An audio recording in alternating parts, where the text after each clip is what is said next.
যেটি বলছিলাম যে কিছুক্ষণ আগেই এনসিপির কর্মী সমর্থকদের উপর নিষিদ্ধ ছাত্রলীগ এবং আওয়ামী লীগ হামলা চালিয়েছে।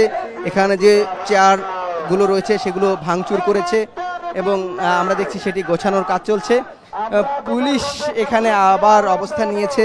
মূলত পুলিশের এই অবস্থানটি নিয়ে আসলে প্রশ্নের জায়গা তৈরি হয়েছে এবং শিক্ষার্থীরা সেই প্রশ্নটি করছেন।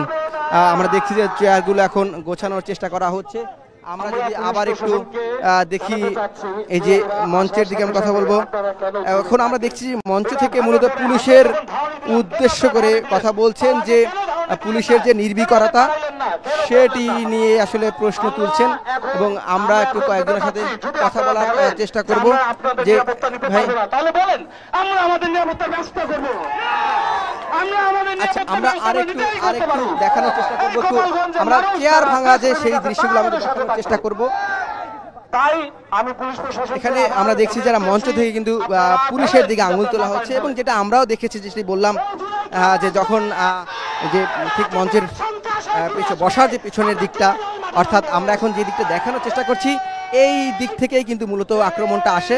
এখানে ছোট একটি খাল রয়েছে, সেই খালের ওপার থেকে এখানে এই খালের সাথে অর্থাৎ রাস্তার ওই পাশের সাথে এই পাশে সংযোগ করার জন্য একটি ছোট পুল রয়েছে, সেটি পার হয়ে মূলত আক্রমণ করে এবং সেই আক্রমণের ফলশ্রুতিতে আমরা দেখছি যে চেয়ার ভেঙে ফেলেছে। এখানে অনেকগুলো চেয়ারেই বলা চলে যে এই অংশের প্রায় অধিকাংশ চেয়ারেই কিন্তু ভেঙে ফেলা হয়েছে।